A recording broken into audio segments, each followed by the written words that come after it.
I'm getting a lot of questions about the difference between human and machine intelligence.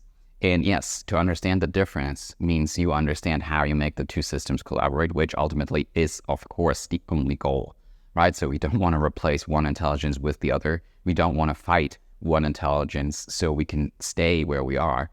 We have to accept that machines and humans will forever collaborate. And the question is how? How do we get these two systems together? And that starts with the understanding of the differences in their intelligence. This is Connect the Dots, the AI Impact Podcast. I'm Christoph Burkhardt. Welcome to the show. And I want to make one thing very clear from the beginning.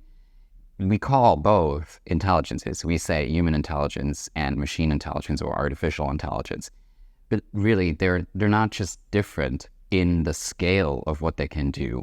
You hear a lot of people talk about this. So, of course, machines are much more scalable than individual humans are. Even our collective intelligence as human race, as the societies we are, right? There's a collective intelligence. There's a layer of intelligence that goes beyond our individual intelligence. But even on the collective intelligence level, we have a major difference on scale.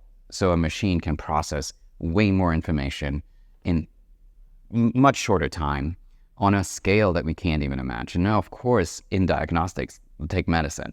It can analyze images from an fMRI or from any kind of medical diagnosis. It can analyze image material or texts or diagnoses. And of course, it's going to be better at diagnosing stuff because it has read every medical file in the world. No doctor in the world can read every medical file. So they can, because the scalability of their information processing is very different from ours. But this is not where it stops. It is fundamentally different from our intelligence. And that fundamental difference is not in the scalability of the information processing, but it is in the quality of how we process.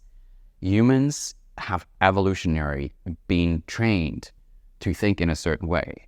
And sometimes people call some of the things we do intellectually, we call them biases. In other cases, we just call them heuristics, meaning you use a certain rule that has developed. One, you have those rules for your lifetime. So you have your individual experience, and you use that to make predictions about the future. And then you act according to your own predictions based on your own background, right? So if you study mathematics, you will probably see the world different from someone who studies art, right? So your framework for analyzing the world is different based on your past, based on your experiences, based on everything you've learned, based on every system you've been trained in. And then you take that individual. But there's also a component that is much deeper than that. And that's not based on your individual experience. That's based on the evolutionary development of us humans, right? So we have adapted to new circumstances in the world, and we have changed environments and circumstances, turned them into new circumstances, and then we had to adapt to those again, right? And this is like from generation to generation of humans being humans, we had to adapt to the changes that the generation before us has created. We were born into a world that's full of humans, and those other humans create stuff. And that stuff changes how we live, and we have to adapt. So not only do we have to adapt over a lifetime, let's say, yes, you will not have one job for one lifetime anymore, right? So we have to adapt fast to changes in how businesses are run, meaning jobs are changing, which means my job is changing, means I have to adapt to new jobs over my lifetime. That's an adaptation in between generations. And then, of course, you have adaptations across all generations, and these usually take longer, but they're just as powerful. The biases and the heuristics that come in, like the rules, are rules of thumb. Because yes, our cognitive power is different from that of a machine. It's limited, one, but it's also highly adaptive. It is context dependent, meaning what you learned in a certain situation will be retrieved in a certain situation. That's why you cannot control if you run through the streets and something reminds you of something that you've experienced in the past. You cannot stop this memory from coming up. You are not in charge of choosing the trigger that triggers a certain thought, right? So you're not in charge of that trigger. You can avoid certain triggers. That's why we call them triggers. And you can adapt to avoiding that trigger. But what the trigger does once it's there is not under your control. Meaning there is an automatic processing of information that we can't stop. This also happens in a conversation with another human, right? So you talk to another human, and you kind of know where this conversation is going based on everything you might know about that person that you're talking to, but also based on how humans interact. There are scripts. There are certain ways that we talk. There are routines in how we talk to each other, and those are not based on the data that we're exchanging. We're exchanging information on many different levels when we talk to each other. Machines do not do that. Machines don't need subtext. We do all the time. And this is why human interaction is so hard to fake.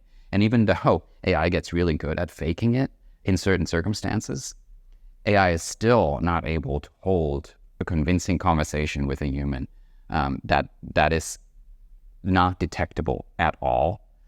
So there are still moments in which AI has glimpses in faking it, because in the end, it is faking it, and humans are not faking it.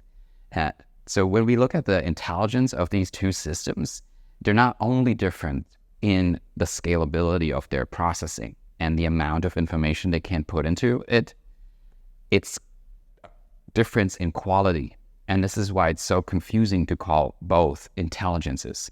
And if you look at the definition of intelligence, it's not even that clear to researchers what exactly we mean when we talk about intelligence. And then we call this artificial, which is, this is a completely misleading term, but it's the one we chose. So we have to stick with it now. AI is AI, it's artificial.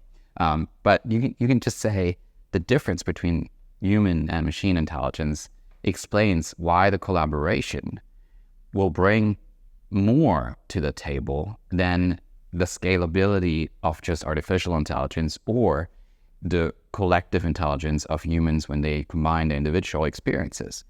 Both systems are great on their own, but the real power comes in when we combine these two. And the reason this is so powerful is because they're different.